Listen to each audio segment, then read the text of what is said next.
All right. Today is October 10th, 2019, and we are doing up through lines. So lines 180 something through lines 209. Hayden, could you get the lights for me? All of them? Yeah, all of them. So, I mentioned to people walking in, and I already told everybody else just because I did talk about them on the earlier videos, I found the lost video from a week ago. Oh, yes, it was right there the whole time. Oh. See? Right here. Right there. Yes, so we're excited. We found them. They're uploaded. They're on YouTube. I tried to put them in a Google Drive. They're in, like, oh, goodness gracious. It was complicated to get it uploaded, but I was happy to do it. So, tomorrow, we will begin the end of the unit process. We'll have the first essay that's just over this section of the Aeneid. Remember, Latin 3s. Even if I don't give you a translation, Latin 3s are welcome to go find a translation or use your notes or use FAR with the vocabulary to figure out the translation. You could use the tiered translations, which, by the way, Sienna, your tiered translation was amazing. Nobody else. I have one other tiered translation that's been turned in, but I haven't graded it yet. So, if you haven't done those yet, go ahead and do them because the whole point of that is let's see where you are, right? Okay. Essay tomorrow.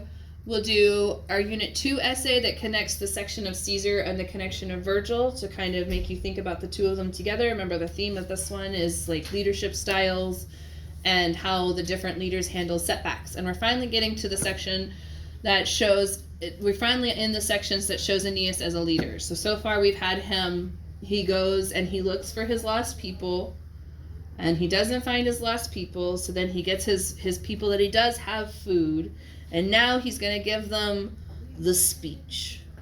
And it's one of the most famous speeches in definitely the AP syllabus, probably also the Aeneid in general. Whoa, that's not what I wanted to pull up. I'm sorry. Let's close that. And then just open a new one. Because I just need to go, hello, my dear. I just need to go to the Latin library and pull up.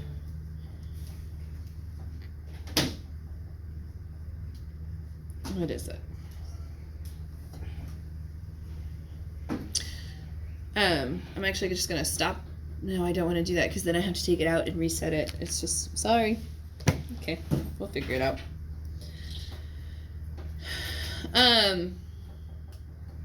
Who am I? Where am I? And what am I doing? Okay, I've got it. Sometimes whenever you're stuck and your brain just goes blue, you have to start with, who are you? Like, okay, yeah, I know that question. And then it kind of starts your brain off on things you know. Like, don't get hung up on what you don't know. Think about what you do know. Okay. So yesterday, we did all of that.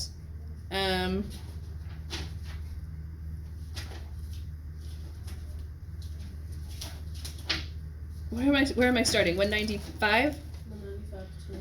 195 to 209. Okay, good. I was like, okay, hang on. This particular passage has my favorite line that does my favorite visual things. I know I have a lot of favorite lines, but this one is actually like, if I could get something in Latin tattooed on me, it would probably be this. I don't know why. I don't know why this line speaks to me so heavily, but it does. Is it a relatable line? I think it's just particularly beautiful the way it's written and what it's saying. Is it the last one? It is the last one. So you'll see it when we get there, but it really does show off Aeneas's qualities as a leader. And like, the biggest thing about Pius Aeneas is he knows when he needs to set his own needs aside and see to the needs of those around him. And that's what this line displays so perfectly. Okay? All right, so I don't want to go through every single thing because Fast Talker does that for you. So it's not necessary for me to do it again. Our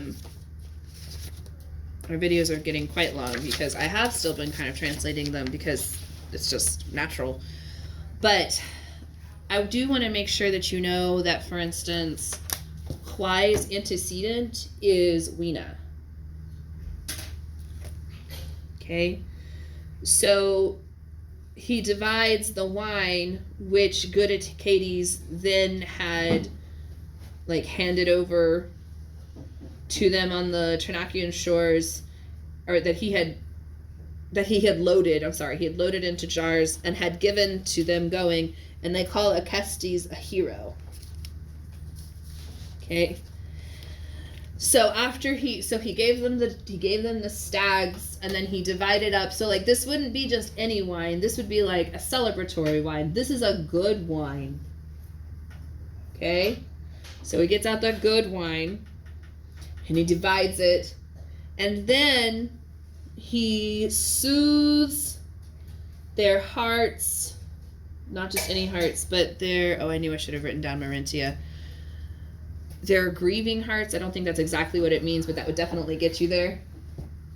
Yes, they're sad. He soothes their grieving hearts with words, okay, ablative of means or instrument. And he says, "Oh, comrades,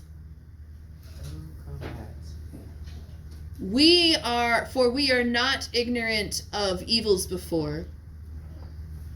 Oh, and this is still another vocative, and it's going back to Sokii, right? Okay. And what's interesting about pasi is it's from the verb patior. Pati, I think it's pati. Passus sum. So what do you see about this verb? It's a deponent. Okay. So that means that it looks passive, but it translates active. So it's a perfect participle, perfect active participle.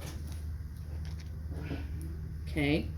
So, oh, comrades, oh, having endured graver things. He supplies an estus.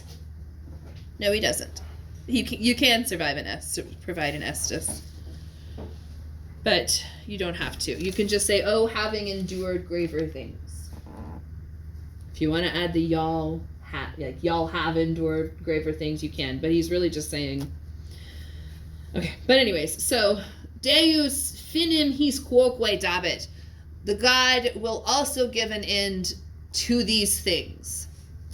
Okay? So it's kind of a strange way of saying, this too shall pass. Yes? So finim is the accusative thing that's being given, and his is the dative indirect object. So an end will be given to these things. That would be another good t-shirt. Dabit his finim. I think it is just really time for a break because only like the really heavy things are jumping out at me. It's like, oh, t-shirt. So yesterday it was weary of things, and today it's this too shall pass. Is that DIO or DTO, and then the line is above the S? Indirect object. Dative indirect object. Okay. And then he goes through and he lists the things that they have seen. So y'all have endured. Y'all, Acestes. Ugh. All right, Emily, it's a cheat sheet, okay? Oh, goodness. Okay. So, y'all have encountered or have endured, or not endured, but Acestes. I'm stalling while I find it. Approached. Y'all have approached rabid Scylla, or the rabidness, the madness, the Scythian madness. It's kind of a weird way to say it because rabium is actually your noun. And then Scylla is your adjective. Is this too small to see back there? Yeah. That means it's too small in the video too. Okay. Sonantes is sonantes. All right, and the sounding rocks. So, what is he talking about here? This is Scylla and Charybdis, right?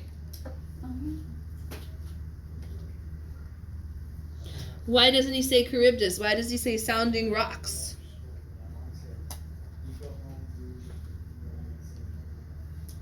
I'm sorry, Penitus does not go with sonates. I apologize. Penitus is an adverb. I even wrote it out here because I forget it every year. Penitus means deeply, and sonantes goes with scopulos. Okay, so the deeply sounding rocks, that would be Charybdis, right? Scylla is the one that comes out and eats them, right? Or is the whirlpool? And then there's another one. I need to stop. I need to look. Scylla is a ravenous sea monster, part woman and part fish, girdled with fierce dogs and destructive to mariners who attempted to sail past her cave, situated on a narrow strait opposite the great whirlpool Charybdis.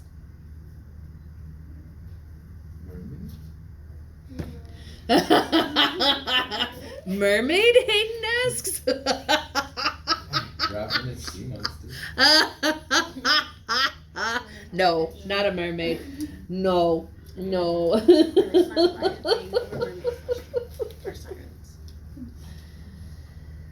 Okay.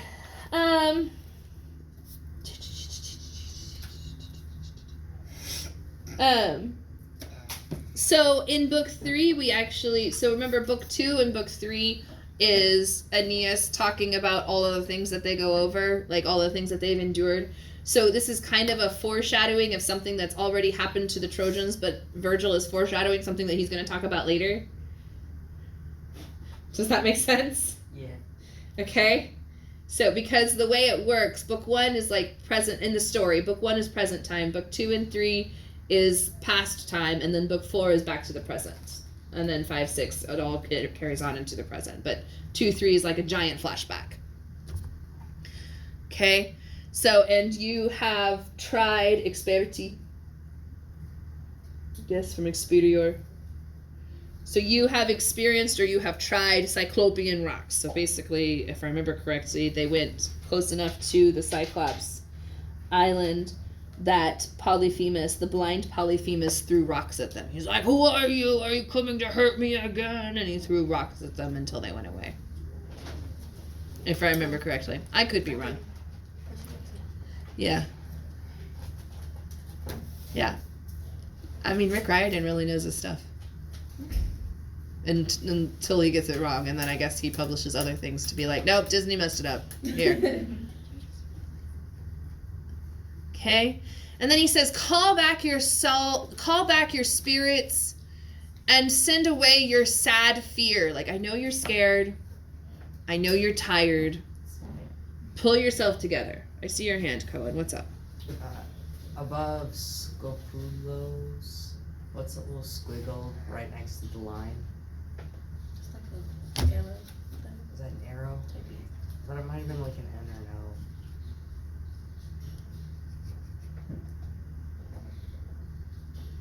O. I don't have a response to Cohen because I'm exhausted, and I'm just looking at him like, keep up, man. Okay.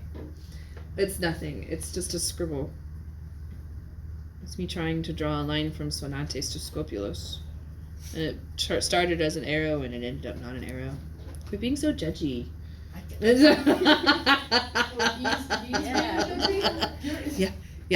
Yeah, he is. His judginess? I am judging his judginess. I just wanna know if there's an O or like an N. Forsan, most of the time you'll see it as forsitan.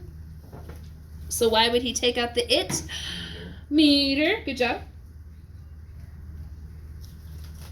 Okay. But he just says perhaps an et we're going to take as et yam. And we're going to translate it as even. But why did he leave out the yam part of et? Meter. He has a limited number of syllables. Okay. Okay. So he says, perhaps even these things one day it will be pleasing to remember, or to have remembered. Memenisse, to remember. Memenisse is an infinitive. A perfect infinitive, in fact. No, it's not. It's just the infinitive, because memini is weird. So, it will be pleasing to remember. Present, infinitive. He didn't mark that. Because memini is weird. It's weird. Okay?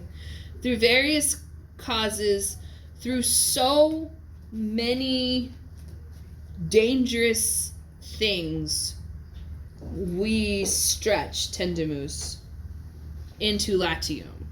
So this is fun, because this is kind of like, they don't actually know where they're going yet, but the reader does.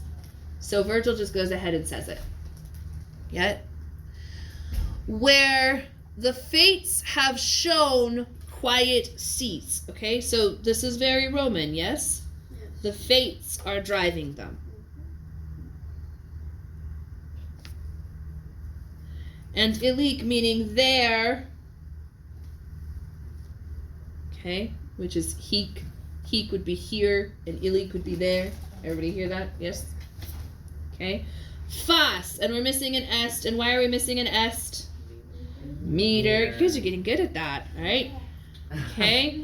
Meter, and because you don't need it. Linking verbs unnecessary for understanding. Sorry. Yes? Okay. So fas is another one of those where it's not as hard to translate as pius or pietas, but it is one of those that you could just leave it fas and like go on to say divine right, but really that doesn't encompass everything that is fas, and you could explain that in your essay. You know, fas, divine right, doesn't encompass everything that is fas, so leave it as fas. But it is divinely right. It is correct by the fates. Fas. Okay, and then the opposite of that would be nefas. It is not right. This is against the fates. This is against divine will. Okay, so you have polar opposites of fas and nefas. So fas is right, like profoundly right, and nefas is wrong, like profoundly wrong. Against the fates, against the gods. Wrong. Okay? So there, it is right, and that kind of triggers an indirect statement, kind of, sort of. It is right that the kingdoms of Troy rise again. Okay, so if you take this as an indirect statement, then that's your accusative subject, there's your infinitive, and this is an objective genitive, or a possessive genitive. The kingdom of Troy, Troy's kingdom. Objective genitive is probably better there than possessive. If you're trying to figure out objective versus possessive, you do the apostrophe S test. Like, does it make more sense to say Troy's kingdom or kingdom of Troy? And if it's better to say kingdom of Troy and Troy's kingdom really doesn't make as much sense, then it's objective instead of possessive. It's more of an object than it is showing possession. Okay? As opposed to the boy's puppy, the puppy of the boy. Both of those make sense. Right? Okay. So this would be an objective genitive. I still need to get you your case usage packets. I will put that on my to-do list for Thursday and Tuesday, because I'll be here until 8:30. If you want to come and hang out and do Latin homework with someone who knows what they're doing, you're welcome to come and hang out with me here. On what days? Thursday and Tuesday. I'll have to cook you out for conferences, but that's it. Then you can come right back in. And there's a bench you can sit on right out there. So, if you want just some time, quality time to get caught up, like Amani, that might be a really good idea for you. But it's you don't have to. I'm not going to require it by any means. Today, Thursday, and then next Tuesday. Either one. Just let me know when, and I will make that a thing. Okay? So he says, endure and preserve yourself for favorable things or following things, like the next things. Okay? So it has this dual meaning, like it's not just things that are like the second things, but not just the following things, but the favorable things. So it's this idea of favorable things to come, all in one word. Okay? Wos met is an interesting thing. It's just wos, but this met makes it intensive. I'm trying to find my footnote to tell me more about this and help you.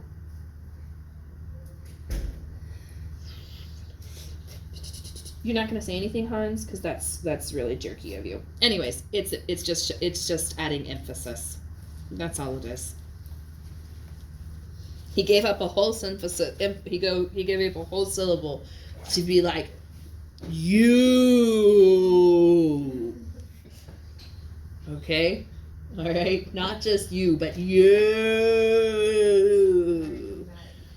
Okay, endure and preserve you for following things, favorable things. Okay. Then he says such things with his voice, ablative of manner or means, and sick with enormous cares. You guys remember this line. Okay, so this is showing Aeneas's leadership style. Okay, I'm going to try to translate it in order. Are you ready? Hope on his face he pretends. He presses deep in his heart pain.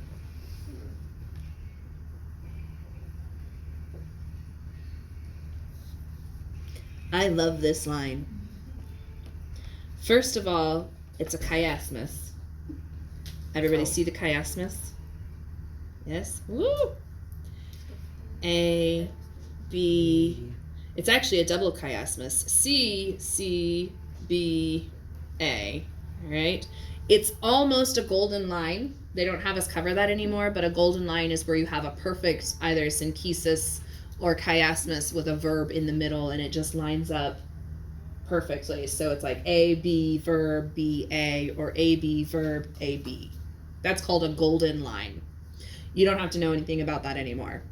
But it's still a really cool thing that happens, and when it does happen, you're like, okay? But I want you to notice what Virgil is doing to you here. What's the first thing you read in this line? Spem, which is what? Hope. And what is the very last thing that you read in this line? Pain. So again, Virgil is doing that thing where he draws a picture. Okay? So you have Aeneas. I'm terrible at drawing faces. Don't make fun of me. Okay? So you have Aeneas trying to make his eyes hopeful, but I'm just making them angry. The red doesn't help. We're going to change colors. Yes, okay. So we have Aeneas, nose, mouth, okay, eye. You shut up, Hayden. Just because I'm not Hannah. Actually, I really like that nose. So here we have spem. Yes? Okay? But down here, pressed deep in his heart, we have pain. Oh. That is me at school. So what do people see? That cold A modern Can we day. say So, this no, picture? look Can at that the be a line. t-shirt? Look Can at that the- be a t-shirt. The dead stare. Stop making fun of my picture! That's our logo. Yes. Stare of hope. We need that on a shirt. Screen capture this. It has We'll to put be. the line. It has to be We'll put the line on the this. front. Okay, but focus. Okay, This would be a good shirt. so, but, Virgil is doing to you with words what Aeneas is doing, even though he is sick with huge cares. Yes? Even though he's a leader and he has all of these concerns, he knows that at least one of his best friends is dead.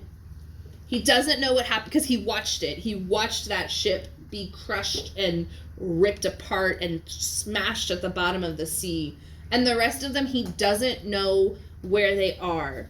He has no idea. So he is a leader trying to reestablish his country with what few survivors of... It's like Thor at the end of Thor Ragnarok. I haven't seen Spoilers. that. Okay? Leading into the beginning of Avengers Infinity War. Yeah. Okay? So at the end of Thor Ragnarok, he's got all of the people that he could possibly get out of... What is it called? Asgard. Asgard, thank you. It is that kind of day. He's got all the people he can possibly get out of Asgard.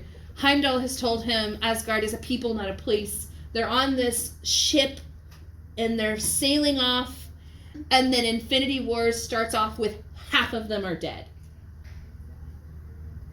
Okay? So at the beginning, before the storm, Aeneas was Thor at the end of Ragnarok. And at this point right here, Aeneas is Thor at the beginning of Infinity War. Sick with cares, one of his brothers in arms gone. Okay? Except Thor definitely knows that his other people are dead. Aeneas is, if he can't find them, he's fairly certain they are dead. Like, as far as he knows, half of his people have died. Half of his people that survived the end of the Trojan War have died. Okay? But he's a leader. So just like Thor carried on through Infinity War, Aeneas puts hope on his face, impresses as deep as he possibly can pain. So it is the last thing you would see for Aeneas. Maybe his wife Creusa would know, but she's dead too. Heavy cares, sick with heavy cares. He has his son, he has no wife, half of his people are missing. He's trying to follow his fate, and it's just getting really, really hard. I'm okay with this as your t-shirt as long as we can have the whole line. Spem voltu simulat premet altum yeah. corde Yeah. dolorem. Yeah. We'll have Like- the Have the line picture on on the the back. front, And then have thing on the... the back. Yeah. I mean, Aeneas. I think you should have the drawing on the front and the line on the back, but that's just me. Yeah, I mean... I think both on the front and then. How about we run it by Grandmog? Yes. Can we take a picture so you don't lose it? And we have to, it's saved forever. I won't erase it. And I save it as a PDF and then I upload it to your thing. So even if I don't do it, you could potentially take it off the internet and go get it made yourself. We have to get it approved by Mr. Byler, but he would approve this one. Like the other ones, I'm like, no, but this one, This one. yeah, because it's all about leadership styles. Okay, so let's talk for just a minute. Compare to Caesar. Could you ever see Caesar spem voltu simulat premet altum corde dolorem? No. Yes, Cohen says yes. Allison says no. Oh, can you go through it or say that? Like, do that as a leader. Maybe. Here's my issue. You never even really see Caesar. Yeah, you never really. Caesar doesn't really have much emotion. This many men died. Caesar's And I saw it coming. I knew it was happening all along. I knew it was going to happen. Yeah, exactly. You're exactly right. Yeah, it's not my fault. I knew it was coming and I knew how to handle it afterwards. And the other thing is, Good leaders don't cry. that is an interesting thing. It could also just be the difference between the style of commentary and epic. Remember, we've talked about, since you were Latin 1s, epic heroes means epic emotions. Emotions so huge, it is perfectly acceptable for them to leak out of your eyeballs. Okay, we have this toxic masculinity in America where we're like, no, you can't cry. Like, boys can't cry, girls can't cry, big girls don't cry, right? Okay? Things don't call crying leaking out of Yeah. eyes. Yeah. That's kinda what weird. tears are. Tears are emotions so strong they leak out of your eyeballs. Okay. That is what it is. It is your brain actually dumping additional like chemicals in your brain. Like they can actually, okay, this could be made up, like a Tumblr made up thing. I have not gone and checked the science. It was on Pinterest, okay? So I have not gone and checked the science. Don't flame But her. Pinterest Tumblr said, okay, so Tumblr Lite said, don't flame me on YouTube. So it said that you can actually chemically tell the difference between happy tears and sad tears, something about the brain actually dumping out like different, whatever chemical is out of whack in your tears. Like if you're too happy, it gets rid of serotonin. If you're too sad, it gets rid of the other stuff that make you sad. All right. I don't know if it's true, but the point is, who doesn't feel good after a good cry? Yes, you feel better after a good cry. Yeah, but that's also your brain like, okay, let's reset. Yes, sleeping is basically the human equivalent. Have you tried turning it off and on again? Yes. Go to sleep. Okay. So it could just be, so we've gotten derailed. So the point was, epic has epic emotions. Mhm. Commentary is different. Would we agree with that? So here's the question. Is the difference in how Aeneas shows his leadership versus Caesar showing his leadership just a difference in style or a distinct difference in personalities and values?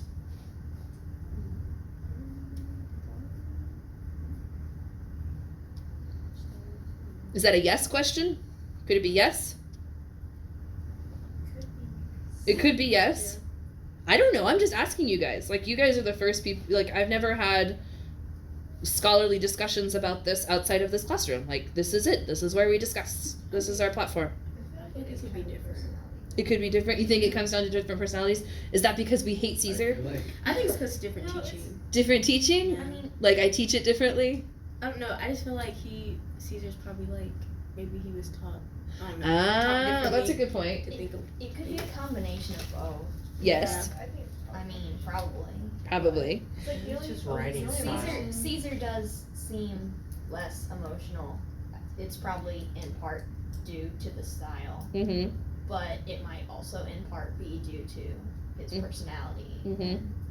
Yeah. Mm-hmm. Every time I picture Caesar, he's always just like stoic and just blank face. Yeah, Caesar's stoic, blank-faced all the time. Would Caesar write his emotions if he knows it's going back to Rome? As Would Caesar, I'm saying it louder to make sure everybody picks it up on the video. Would Caesar write his emotions knowing that it goes back to Rome? That's a good question. Because the Romans definitely feel more I feel like- Spartan